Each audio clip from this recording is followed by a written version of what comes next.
आंकड़े हैं और जो वास्तविक परिणाम आने वाले हैं 4 तारीख को, ये जमीन आसमान का फर्क होगा। 295 सीटों के कम इंडिया जनबंधन को आना बिल्कुल असंभव है। एग्जिट पोल पर विश्वास रखना मैं समझता हूं बिल्कुल गलत है। चुनाव के नतीजा आने के 2 दिन पहले निवर्तमान गृह मंत्री सारे 150 डीएम और कलेक्टर से बात करते हैं। क्यों इन्होंने बात की? दबाव लगा रहे हैं, एक माहौल पैदा कर रहे हैं कि हम आने वाले हैं, हम आने वाले हैं, हम आने वाले हैं। पर हकीकत यह है कि वो जाने वाले हैं, जाने वाले हैं, जाने वाले हैं। 4 तारीख को जब परिणाम निकलेंगे, एग्जिट पोलों का पूरा बदनाम होगा।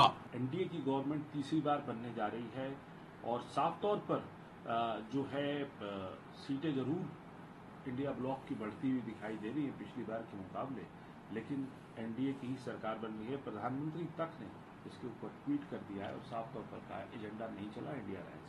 निवर्तमान प्रधानमंत्री ने पहले ही ट्वीट तैयार करके रखा होगा, क्योंकि जिस व्यक्ति का 4 जून को जाना अभी तय हो गया है, उन्होंने ही ये सब साजिश रचाई है, ये एग्जिट पोल मैनेज किया है। और ये जो आंकड़े हैं और जो वास्तविक परिणाम आने वाले हैं 4 तारीख को, ये जमीन आसमान का फर्क होगा। ये सब एक मनोवैज्ञानिक खेल है हमारा हौसला कमजोर करने के लिए। पर इंडिया जनबंधन को मैं कहता हूं, विश्वास के साथ कह सकता हूं।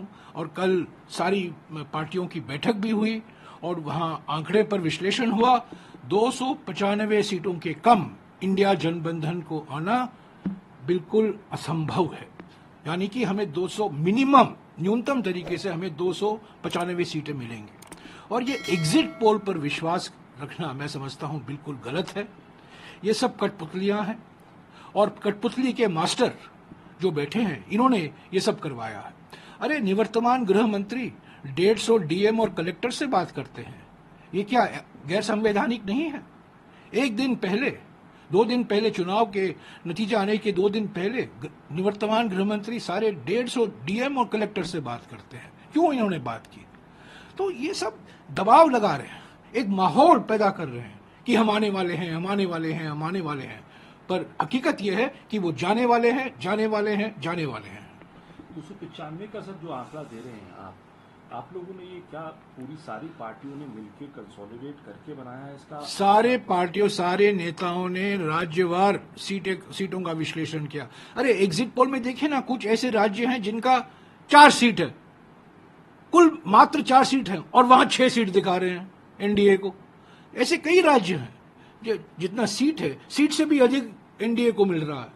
तो और हम आज चुनाव आयोग को भी जा रहे हैं। पोस्टल बैलेट को लेकर एक विवाद खड़ा हो गया है, क्योंकि जो नियम के अनुसार पोस्टल बैलेट की गिनती होनी चाहिए, वो हमें गुंजाइश नहीं दिखती कि वो होगी। तो हम चुनाव आयोग को भी शिकायत करेंगे। हमने 117 शिकायतें की हैं चुनाव आयोग को, 14 शिकायत सिर्फ निवर्तमान प्रधानमंत्री के खिलाफ, पर उस पर कुछ कार्रवाई नहीं हुई है। पर मैं ये कहूंगा, आज 2 तारीख है, 4 तारीख को जब परिणाम निकलेंगे, एग्जिट पोलों का पूरा बदनाम होगा।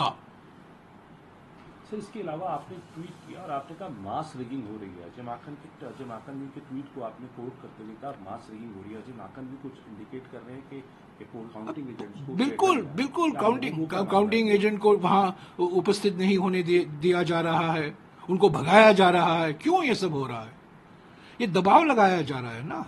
और ये इलेक्शन आयोग, चुनाव आयोग बिल्कुल देख रही है, सुन रही, देख रही है, पढ़ रही है। सब लोग जानते हैं, पर सब लोग चुपचाप हैं, सब लोग डरे हुए हैं। ये धमकी, ये देखिए, ये निवर्तमान प्रधानमंत्री और निवर्तमान गृह मंत्री शासन करने का क्या सिद्धांत है? धमकी दो और शासन करो, डराओ और शासन करो। यही तो कर रहे हैं, क्योंकि उनका जाना तय हो गया है, इसमें कोई 2 राय नहीं है। कर्नाटक में जो उन्होंने एग्जिट पोल दिखाया है, हम हंसते हैं इसको देखकर। कोई भी व्यक्ति जो कर्नाटक की राजनीति जानता है, मैं कर्नाटक से हूं, मैं सांसद हूं, राज्यसभा का सांसद कर्नाटक में, मैं जानता हूं जमीनी स्थिति क्या है। हमने भी पोल करवाया है वहां, और जो एग्जिट पोल दिखा रहे हैं, हंसने की बात है। तो ये बिल्कुल साजिश है। एग्जिट पोल जो करवाया गया है इस बार, इस पर कोई विश्वास नहीं कर सकता। हमारे कार्यकर्ताओं का मनोबल गिरा नहीं है, हम डरे नहीं हैं। हमको धमकाया जा रहा है, पर हम धमकी में नहीं आएंगे। 4 तारीख को हम रहेंगे, उपस्थित रहेंगे और आप देखेंगे 4 तारीख को ये निवर्तमान प्रधानमंत्री का जो मनोवैज्ञानिक खेल है